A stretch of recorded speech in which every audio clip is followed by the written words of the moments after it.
হ্যাঁ কি যেন বলছিলাম?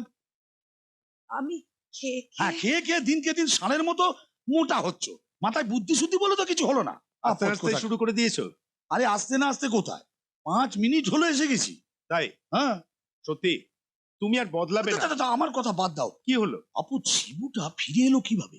ঠিক যেভাবে তুমি ফিরে এলে সেইভাবে। মানেটা কি? আমার আর শিবুর মধ্যে কোনো পার্থক্য নেই? আছে। কি?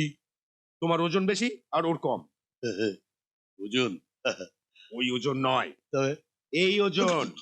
ছোট পিসা, তুমি কখন এলে? এই তো কিছুক্ষণ হলো। এবারে কতদিন থাকবে? গরম তো 2-3 মাস থাকবো।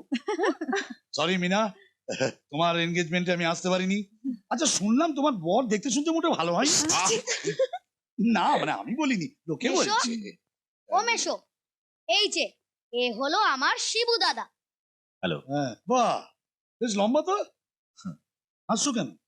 জানো না লম্বা লোকের বুদ্ধি হাঁটুতে থাকে। না জানা থাকলে জেনে নাও। পড়াশোনা কত করেছো? দেখেছো, এখন যেভাবে ভাবছো পড়াশোনার সময় যদি সেভাবে ভাবতে তাহলে একটা ডিগ্রি পেতে। এই জন্য পড়াশোনার সময় অমনোযোগী হওয়া মোটে ঠিক নয়। নলেজ ইজ ডিভাইন মানে কি জানো? মানে হচ্ছে বুদ্ধি ওয়াইনের মতো, যতই খাবে ততই শক্তি বাড়বে। বুঝতে পারছো? গোল গোল চোখ করে কি দেখছো? এই দেখো, ইংরেজি বলছি বুঝতেই পারছো না। ডিভাইন মানে ওয়াইন বা বিস্কি নয়, ডিভাইন মানে ঐশ্বরিক। কে বলেছে তোমার? আপদ, যা জানো না তাই নিয়ে কথা বলো না তো। কি দিয়েছি এখন? তুমি কতদূর লেখাপড়া করেছো সেটা কিন্তু আমরা সবাই জানি। না ও জানে না তো। চলো আমরা যাই। কি দাঁড়িয়ে দাঁড়িয়ে মেশো দেখছো? মেশো, আজকে না একটা নতুন কথা শিখলাম। কি? Knowledge is wine, divine. আপদ, এবারে ছেলেগুলো বড্ড পাকা, ইঁচড়ে পাকা। তুমি দাঁড়িয়ে দাঁড়িয়ে কি দেখছো? জলের ব্যবস্থা করো, না হলে আমি কুয়োয় ঝাঁপ দেবো। যাও। এসো কোথায় নিয়ে যাচ্ছ? এসো না বলছি। দাঁড়া না, হয়েছে কি?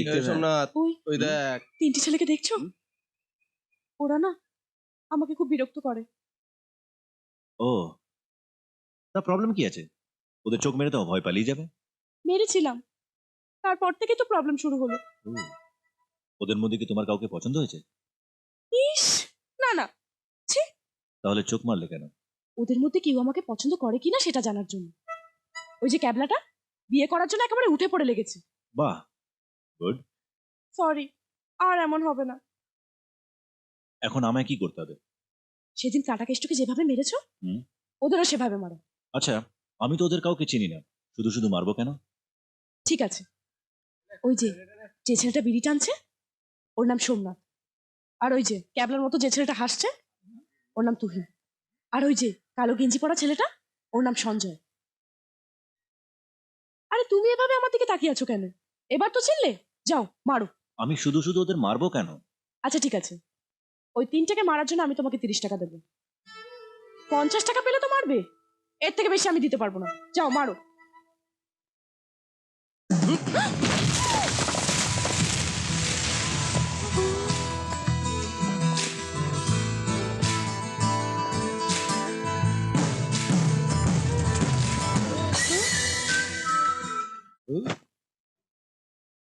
যা প্লেটটা কোথায়?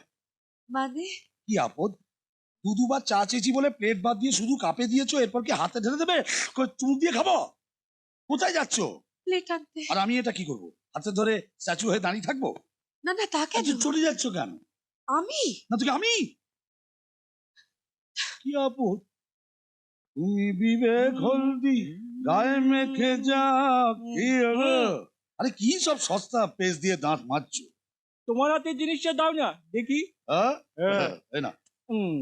চা।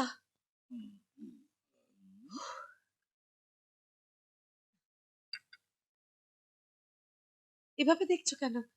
এবারে তো কাপ প্লেট দুটোই দিলাম। আরে শুধু কাপ প্লেট আর চা দিলেই হবে? চাটা গরম কিনা সেটা দেখতে হবে না আপদ?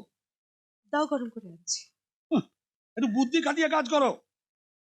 ওই আপদ। হুম হুম। হুম, খুব ভালো। না এবার একটু তাড়াতাড়ি মুখটা দিয়ে আমার জন্য একটু চা করো। হ্যাঁ, এটা কি পেস্ট? আমাদের গ্রামে তো পাওয়া যায় না, এত ফেনা হচ্ছে। পাওয়া যায়, তবে দোকানে গিয়ে টুথপেস্ট না বলে শেভিং ক্রিম বলতে হয়। হ্যাঁ